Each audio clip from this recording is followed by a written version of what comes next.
베드로처럼 주를 위해 살겠다고 고백해야 하나요?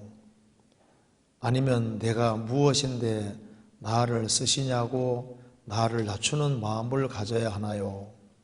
그리고 마태복음 20장 21절에서 28절 말씀은 무슨 뜻인가요? 하는 질문입니다. 이 질문도 참 좋은 질문이죠. 베드로처럼 주를 위해 살겠다고 고백해야 하나요? 먼저 이 고백에 대한 문제인데요. 먼저 입으로 시인하는 문제. 내가 주를 위해 살겠다고 고백을 해야 하나요? 믿는 것에 대해서는 고백이 필요합니다. 구원을 받을 때도 마음으로 믿어 의에 이르고 입으로 시인하여 구원에 이르느니라. 마음에 믿어진 것을 확실히 믿어졌으면 입으로 나오게 되어 있습니다. 믿는 거로 말하노라. 그 말씀대로 믿어지면은, 확실히 믿어지면은 그게 입으로 안 나올 수가 없게 되어 있습니다. 물건을 아주 값싸게 사는 곳이 있다면은, 그걸 샀다면은 좀 어려운 사람, 그런 사람 보면은 그쪽에서 물건을 사라고 이렇게 부추기게 될 거 아니에요. 뭔가 마음에 믿어지면은 그 입으로 반드시 나오게 되어 있습니다. 그래서 이 신앙생활을 하는 거하고 입으로 고백하는 것은 연결이 되어 있습니다. 성경 찾아봅시다. 먼저 로마서 10장을 보시겠습니다. 로마서 10장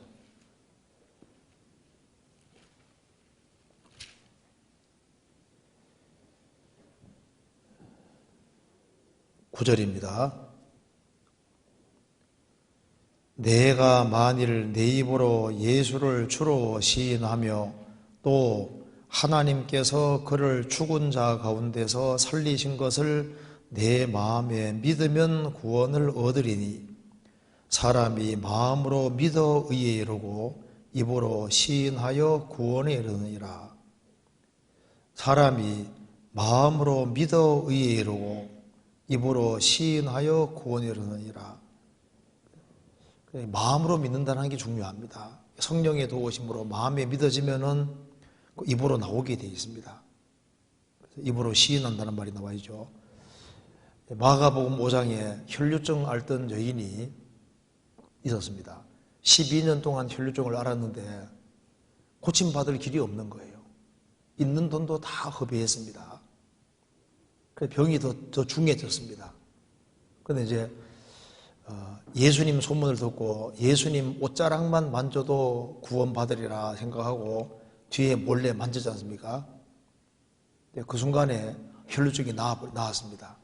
예수님께서 그 고침받은 여자를 기어코 공개석상에 끌어내서 입으로 시인하게 만들었습니다. 그러니까 확실히 믿어졌으면은 그것을 사람들 앞에서 공적으로 고백하도록 하나님 만드시는 거예요. 그래서 믿어진 것은 입으로 얘기가 나오는 것이 당연하고 고백이 나오는 것이 그게 당연한 겁니다. 속으로만 하면 되지 않느냐. 속으로 되어진 것은 반드시 나오게 되어 있습니다. 그래서 자기가 크리스찬이라는 것을 계속적으로 감춘다면 그 신앙에 문제가 있다고 할 수 있는 거예요. 성경 마가복음 5장 보시겠습니다.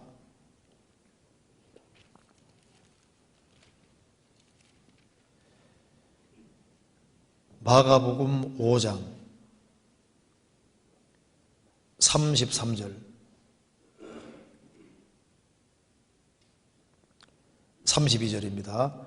예수께서 이 일을 행한 여자를 보려고 둘러보시니 여자가 제게 이루어진 일을 알고 두려워하여 떨며 와서 그 앞에 엎드려 모든 사실을 여짜온대 예수께서 가라사대 딸아 내 믿음이 너를 구원하였으니 평안히 가라 내 병에서 놓여 건강할지어다. 혈류증 앓는 여인이 고침받았는데 그걸 예수님과 그 여인만 알고 있으면 안 되냐 그 말입니다. 아닙니다. 주님께서는 여자를 돌아보시고 그것을 공개적으로 이야기하게 만드셨습니다. 그래서 그 앞에 엎드려 모든 사실을 여짜온대. 자기가 이렇게 병이 있었는데 그래서 많은 의원들에게 많은 괴로움을 받았는데 고침받지 못했는데 예수님 옷자락 만져서 이렇게 확실하게 고침받았다고 하는 사실을 공개적으로 얘기하게 만드신 겁니다.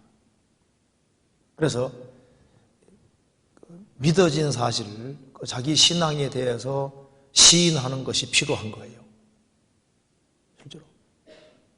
성경 마가복음 10장 보시겠습니다. 지금 마태복음 10장을 찾아봅시다. 마태복음 10장 봅시다.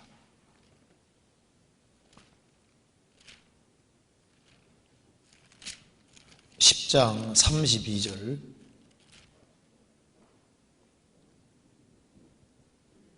(32절) 33절을 같이 읽어보겠습니다. 누구든지 사람 앞에서 나를 시인하면 나도 하늘에 계신 내 아버지 앞에서 저를 시인할 것이요 누구든지 사람 앞에서 나를 부인하면 나도 하늘에 계신 내 아버지 앞에서 저를 부인하리라. 누구든지 예외가 없죠. 누구든지 사람 앞에서 나를 시인하면은 나도 하늘에 계신 내 아버지 앞에서 저를 시인할 것이다.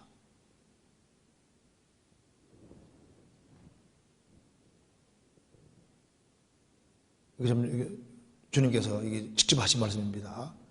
누구든지 사람 앞에서 나를 부인하면 나는 예수를 모른다.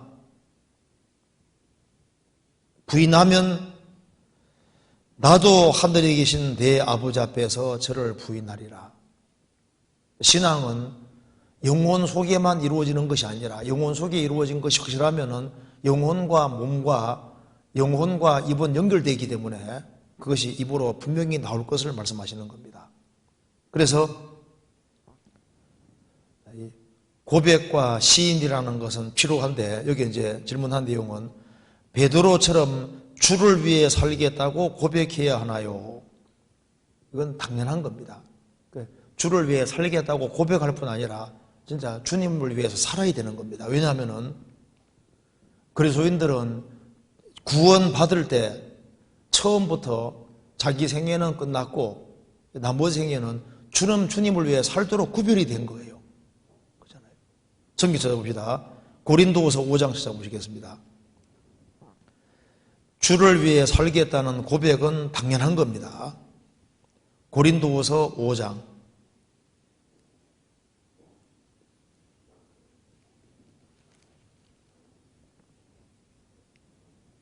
15절. 저가 모든 사람을 대신하여 죽으심은 산자들로 하여금 다시는 저희 자신을 위하여 살지 않고 오직 저희를 대신하여 죽었다가 다시 사신 자를 위하여 살게 하려 함이니라. 예수님이 모든 사람을 대신해 죽으심은 산자들로 하여금, 구원을 받은 사람이 산자들입니다. 산자들로 하여금 다시는 저희 자신을 위하여 살지 않고, 내 인생은 십자가 안에서 끝이 난 겁니다. 오직 저희를 대신하여 죽었다가 다시 사신 자 예수님을 위하여 살게 하려 하심이니라. 우리 생애는 구원받은 이후에는 예수님을 위해서 구별되어 있기 때문에 예수님을 위해서 살게 하려 하심이니라. 그러니까 주님을 위해 살겠다고 고백해야 하나요? 고백해야 할 뿐 아니라 실제로 주를 위해서 살아야 되는 겁니다. 처음부터 그렇게 하려고 구원시켜 주신 거예요. 로마서 14장 보시겠습니다. 14장 7절 8절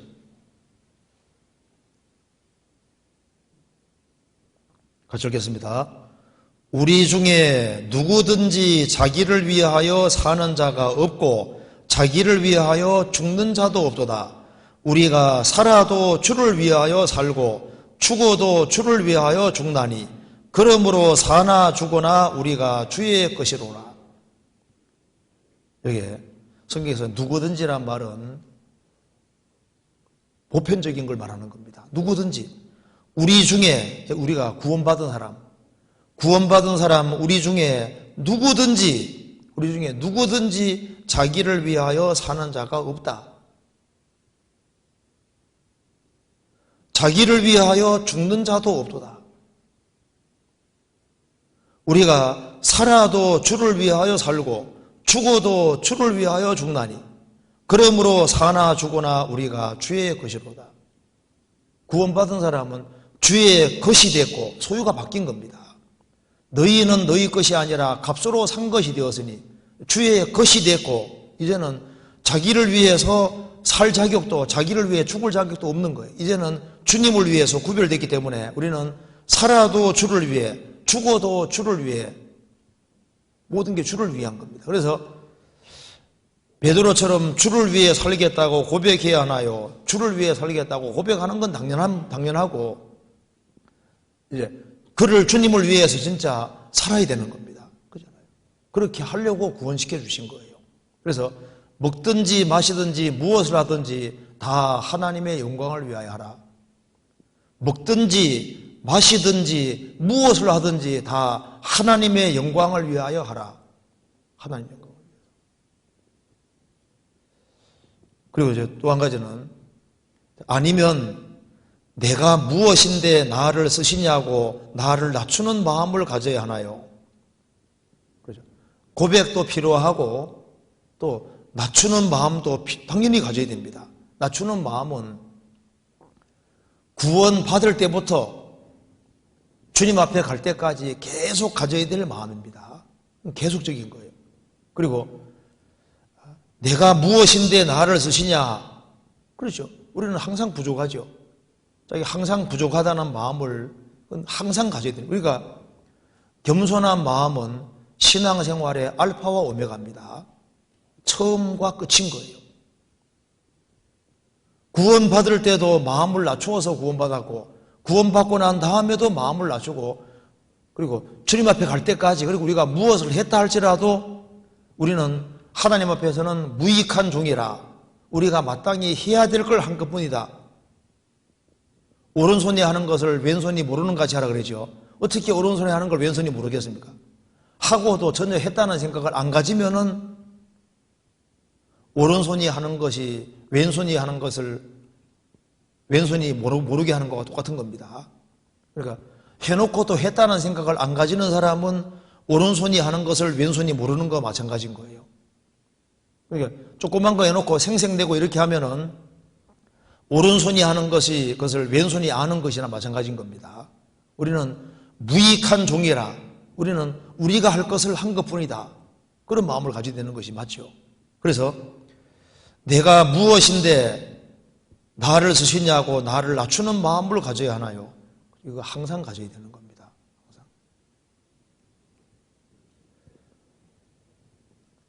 그래서 이 낮추는 마음은 왜 항상 필요냐 하면은 우리 앞에 영원히 겸손하신 분으로 누가 계시는 겁니까?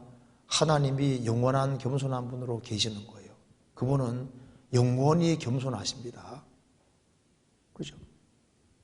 과거도 겸손하셨고 지금도 겸손하시고 앞으로도 겸손하시고 우리가 천국 가서도 겸손하신 주님을 만나게 되기 때문에 낮추지 아니하면은 신앙에는 실격자가 되는 거예요. 그래서 주님이 제일 싫어하는 것 중에 대표적인 것이 뭡니까? 교만은 패망의 선봉이요 겸손은 종기의 앞잡이니라. 교만은 패망의 선봉이다. 교만하면 무조건 넘어지게 돼 있는 거예요.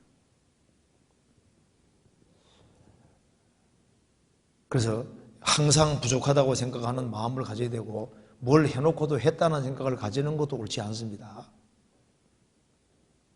그리고 나는 항상 부족한 사람이라는 생각을 갖는 것이 그게 지극히 정상적인 거예요. 누가복음 17장 보시겠습니다.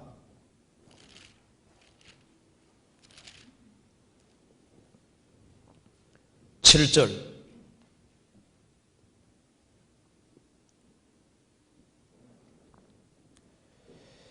너희 중에 네게 밭을 갈거나 양을 치거나 하는 종이 있어 밭에서 돌아오면 저더러 곧 와 앉아서 먹으라 할 자가 있느냐?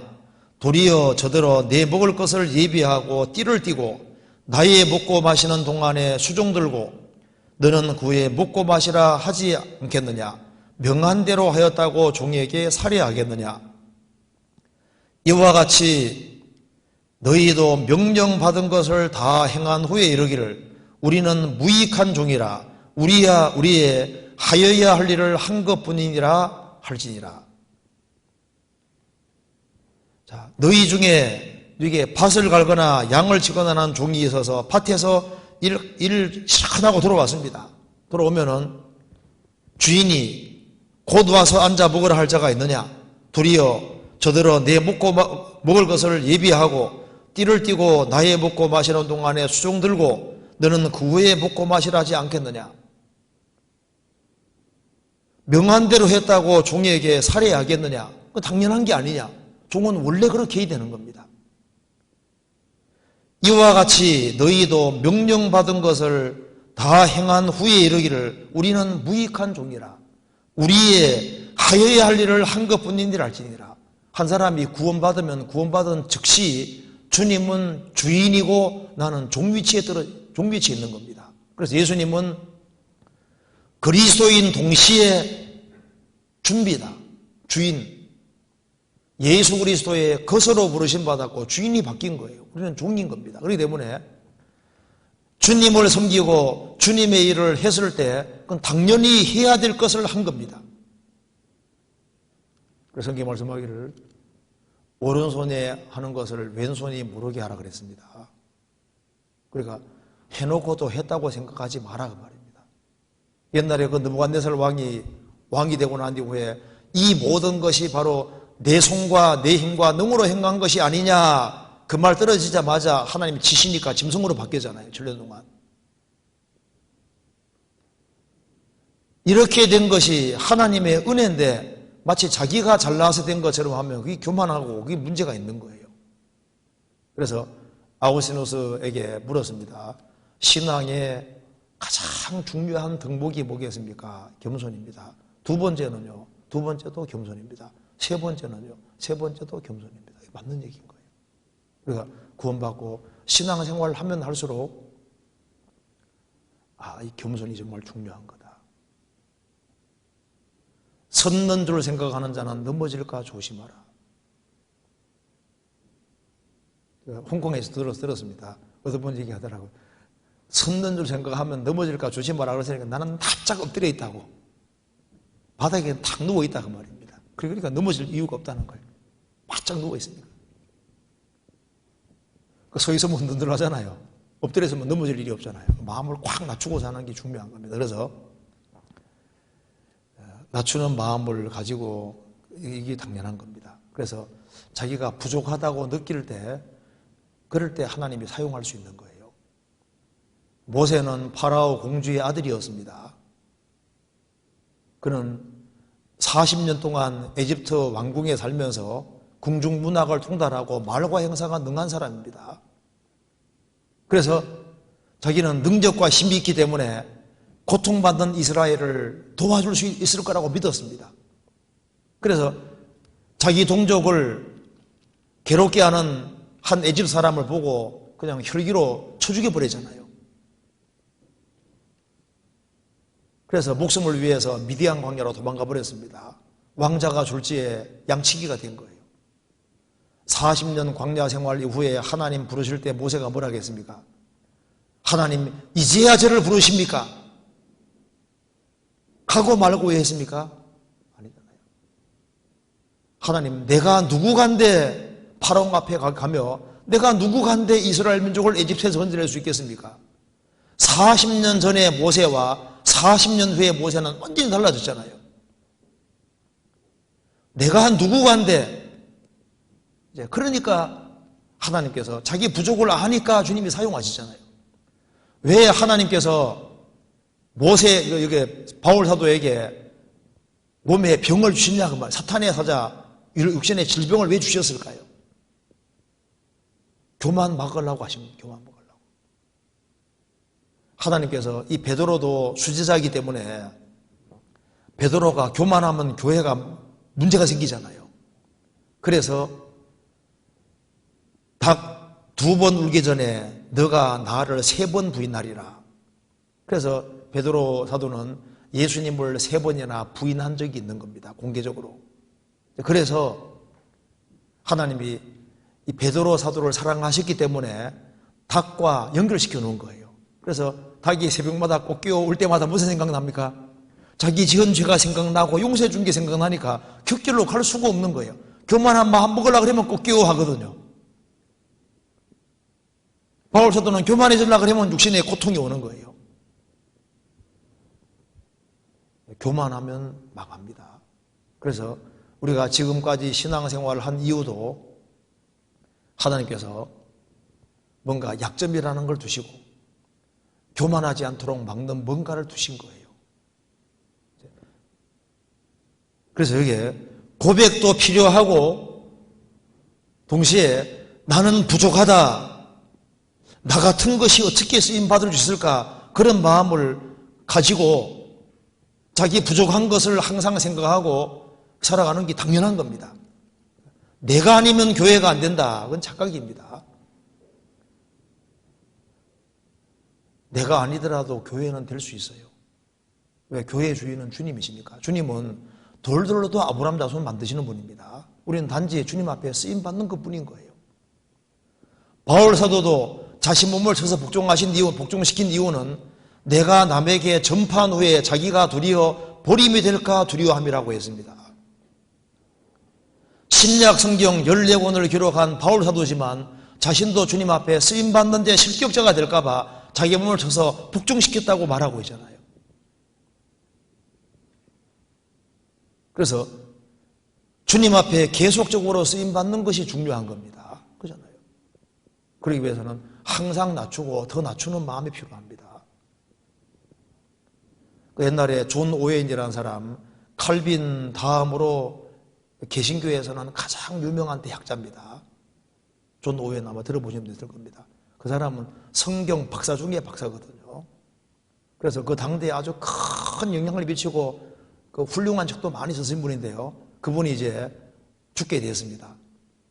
그러니까 막 교회 식구들이 막 적정을 하는 거예요.